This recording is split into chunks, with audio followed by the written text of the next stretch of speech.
टूटे हुए सपनों की सुने कौन सिसकी, अंतर की चिर व्यथा पलकों पर ठिठकी।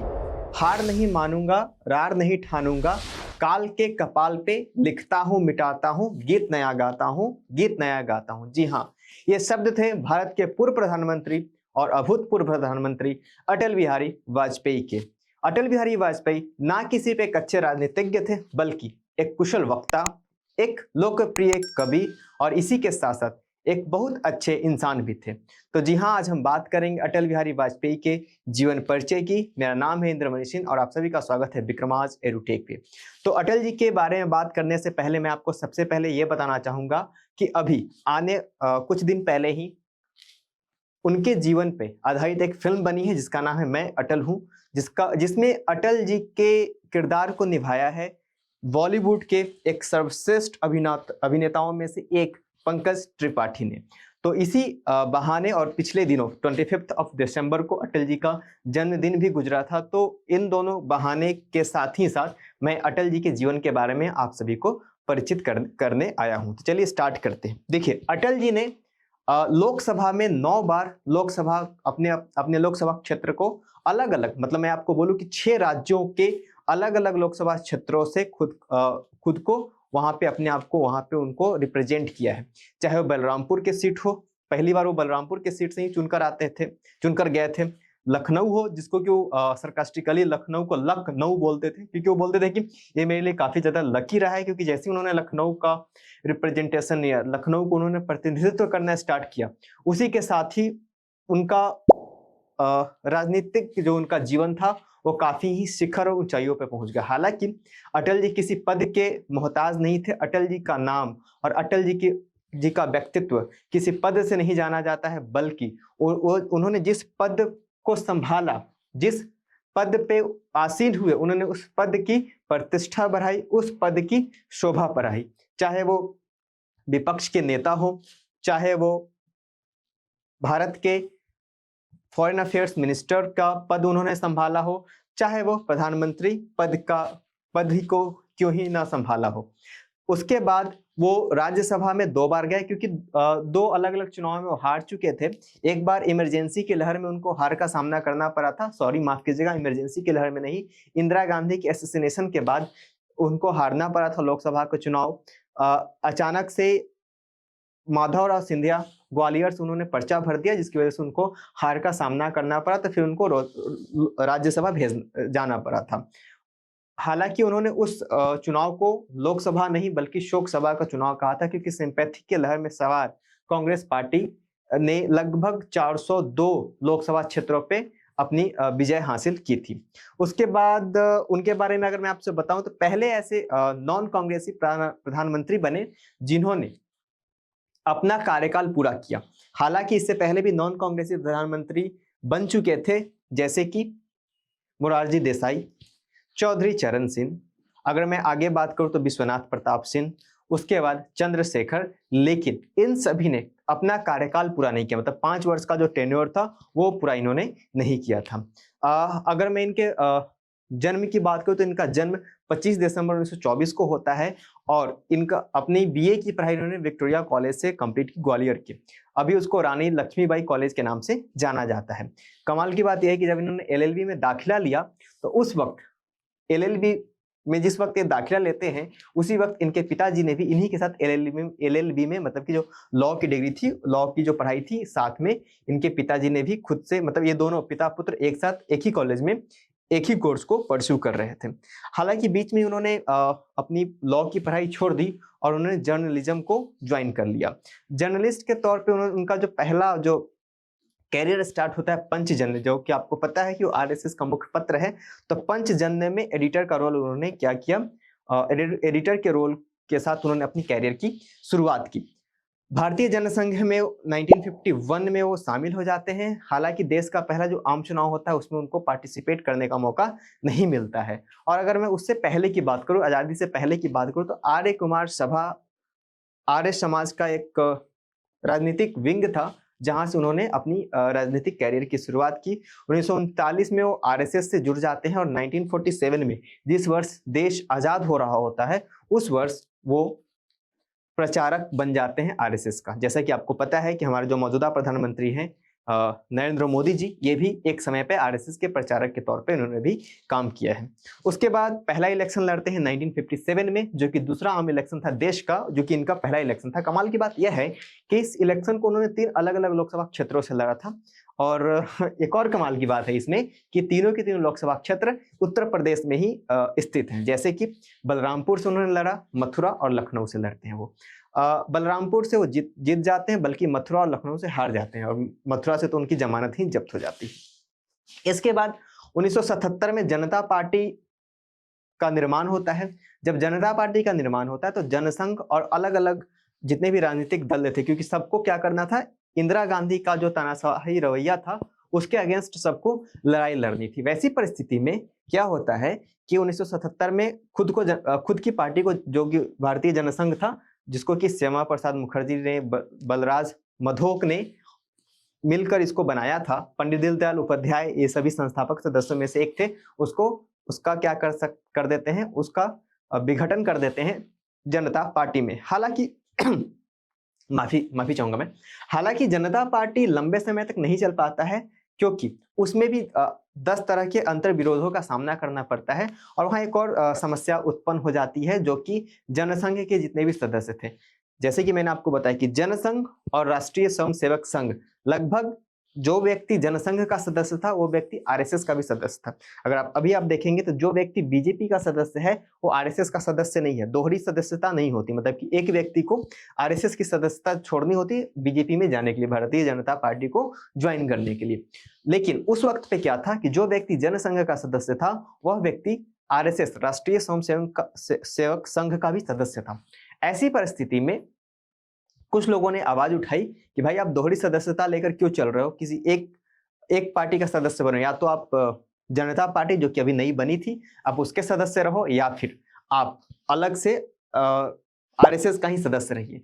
इस परिस्थितियों में अटल जी और लाल कृष्ण आडवाणी ने सोचा कि चलो हम तो एक नई पार्टी ही बना लेते हैं। तो फाइनली 1980 में इन लोगों ने एक पार्टी बनाई जिसका नाम रखा, 6 अप्रैल 1980 को इस पार्टी का निर्माण किया गया। इस पार्टी का नाम रखा गया भारतीय जनता पार्टी, बीजेपी।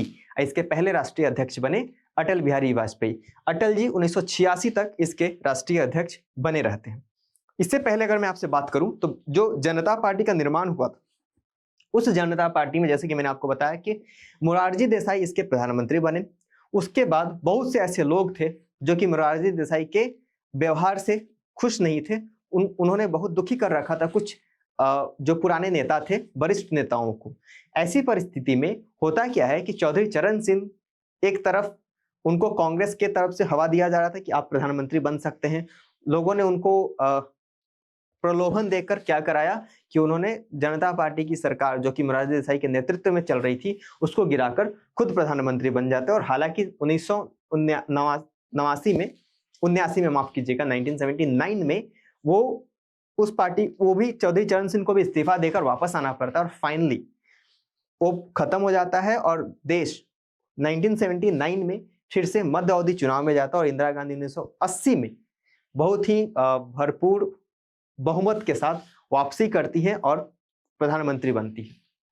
लेकिन 1984 में इंदिरा गांधी के असैसिनेशन के बाद वो चुनाव हार जाते हैं। जैसे कि मैंने आपको बताया कि माधवराव सिंधिया से वो चुनाव हार जाते हैं ग्वालियर के सीट पे। फिर वो चले जाते हैं कहाँ पे, वो वापस राज्यसभा आ जाते हैं। लेकिन चुनाव हारने के 5 साल के भीतर ही जब अगला लोकसभा का चुनाव होता है 1989 में, तब वो 85 सीट लेकर आते हैं और सबको चौंका देते हैं। मैं एक बार और आपको बता दूं कि 1984 में बीजेपी को कुल सीट्स मिले थे 2। आप ध्यान रखिए कि जिस पार्टी को 2 सीट मिला था वो पार्टी अगले ही चुनाव में 85 सीट के आसपास आ जाती है। उसके बाद 1991 में 120 सीट्स, उत्तरोत्तर इनकी जो सीटों की संख्या बढ़ती चली जाती है। 1996 में अगर मैं आपसे बात करूं तो 161 सीट और ये सिंगल लार्जेस्ट पार्टी बनकर उभरती है। 1998 में 182 सीट्स और 1999 में 183 सीट। तो लगातार इनका जो सीटों का ग्राफ है वो बढ़ता चला जाता है भारतीय जनता पार्टी का अटल बिहारी वाजपेयी के नेतृत्व में। हालांकि बीच के कुछ वर्षों में भारतीय जनता पार्टी का नेतृत्व लाल कृष्ण आडवाणी कर रहे थे, लेकिन लाल कृष्ण आडवाणी ने हमेशा पीएम फेस का जो पीएम कैंडिडेट बनाया पीएम फेस रखा, हमेशा अटल बिहारी वाजपेयी को रखा। इसके पीछे दो रणनीति हो सकती थी लालकृष्ण आडवाणी की। पहली रणनीति ये कि जो 1992 का जो राम जन्मभूमि जो आंदोलन था, उसके पोस्टर बॉय लालकृष्ण आडवाणी थे, तो सभी के लिए एक्सेप्टेड नहीं थे। अब देखिए हो क्या रहा था कि 222 प्लस का जो मैजिक फिगर चाहिए था वो कभी मिल नहीं पा रहा था भारतीय जनता पार्टी को। ऐसी परिस्थिति में लालकृष्ण आडवाणी एक चीज समझ चुके थे कि अगर घटक दलों को साथ लेकर नहीं आएंगे, जितने भी और जो दल हैं जो कांग्रेस से खफा हैं, क्योंकि ज्यादातर राज्यों में कांग्रेस विरोधी पार्टियां ही जो रीजनल पार्टीज थी उभर कर सामने आई थी, तो अगर इन लोगों को साथ रखना है तो एक ऐसे नेता को रखेंगे जो कि सर्वमान्य हो, जो कि सबको एक्सेप्टेड हो। और वाजपेयी के बारे में तो कहा ही जाता था कि right man in wrong party, मतलब कि सही व्यक्ति हैं लेकिन गलत पार्टी में हैं।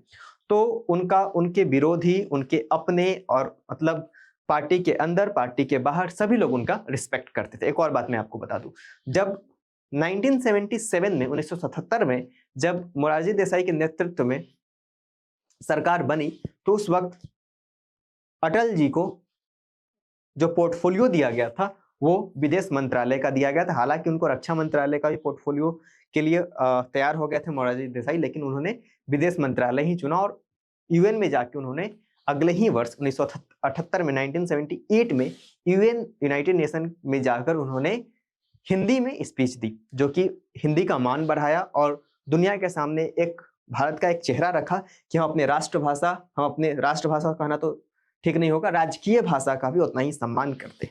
हालांकि जब पहली बार इन्होंने सरकार बनाई तो 13 दिन की सरकार थी, फिर इनको इस्तीफा देना पड़ा क्योंकि ये लोकसभा में अपना बहुमत सिद्ध नहीं कर पाए।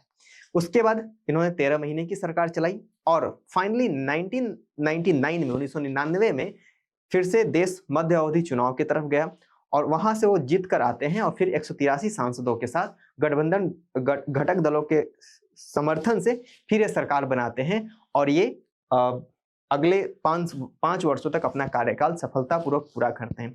इसी बीच इन्होंने 2-3 बहुत ही महत्वपूर्ण कार्य किए, जैसे कि न्यूक्लियर प्रोग्राम को सफलता तक पहुंचाया और परमाणु परीक्षण किया, और उसका जो नाम था, जो कि पहले इसका नाम रखा गया था बुद्धा स्माइलिंग, तो इन्होंने मीडिया में आकर बोला, जो कोडवर्ड था इसका, बुद्ध फिर मुस्कुराएंगे। इसी के साथ साथ इन्होंने एक और बहुत ही महत्वपूर्ण काम किया, पाकिस्तान के साथ अपने संबंध बेहतर करने की कोशिश की।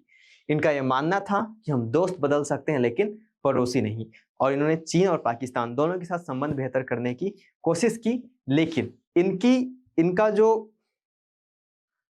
अच्छे संबंधों को बेहतर करने की कोशिश जो थी वो पाकिस्तान को कमजोरी लगी और उन्होंने एक और, जहां ये समझौता एक्सप्रेस चला रहे थे, बस लेकर लाहौर जा रहे थे, वहीं दूसरी ओर पाकिस्तान के जो सैनिक थे कबाइलियों के वेश में इन्फिल्ट्रेट करके अंदर आते हैं और हमारे बहुत सारे ठिकानों पे कब्जा कर लेते हैं। अटल जी ने सेना का मनोबल बढ़ाया और उन्होंने कहा कि आप जवाबी कार्रवाई करें, और जब भारत की बेफोर्स तोप कारगिल के सीमा पे गरजने लगी तब पाकिस्तान के होश उड़ गए और ऑपरेशन विजय के तहत हम लोगों ने उसे पाकिस्तान को हराया। कारगिल में लगातार चौथे बार उनको मुंह की खानी पड़ी और इस प्रकार उन्होंने एक स्टेट्समैन की भूमिका भी निभाई। उसके बाद मैं आपसे बात करूं तो क्वाड्रिलेटरल जो स्कीम था, जिसमें कि 4 जो महानगर थे भारत के, मुंबई, दिल्ली, चेन्नई और कलकत्ता, रोड के माध्यम से इन चारों के साथ कनेक्टिविटी भी बेहतर किया अटल बिहारी वाजपेयी जी ने। फाइनली 16 अगस्त 2018 को इनका देहांत हो जाता है और 2014 को इन्हें भारत का सर्वोच्च सम्मान भारत रत्न से सम्मानित किया गया था। जैसे कि मैंने इस वीडियो की शुरुआत अटल जी की एक कविता से की थी, वैसे ही इस वीडियो का जो समापन है मैं उनकी एक कविता से करना चाहूँगा। कविता कुछ इस प्रकार है कि मौत से ठन गई, मतलब कि लड़ाई हो गई, मौत से ठन गई, जूझने का मेरा इरादा न था, मोड़ पर मिलेंगे इसका वादा न था, रास्ता रोक कर वह खड़ी हो गई, यूं लगा जिंदगी मौत से बड़ी हो गई, मैं जी भर जिया मैं मन से मरूं, मैं जी भर जिया मैं मन से मरूं, मैं लौट कर वापस आऊंगा, कूच से क्यों डरूं। तो जी हाँ, इसी के साथ मैं इस वीडियो का समापन करता हूं। फिर मिलेंगे नेक्स्ट लेक्चर में। Thank you very much.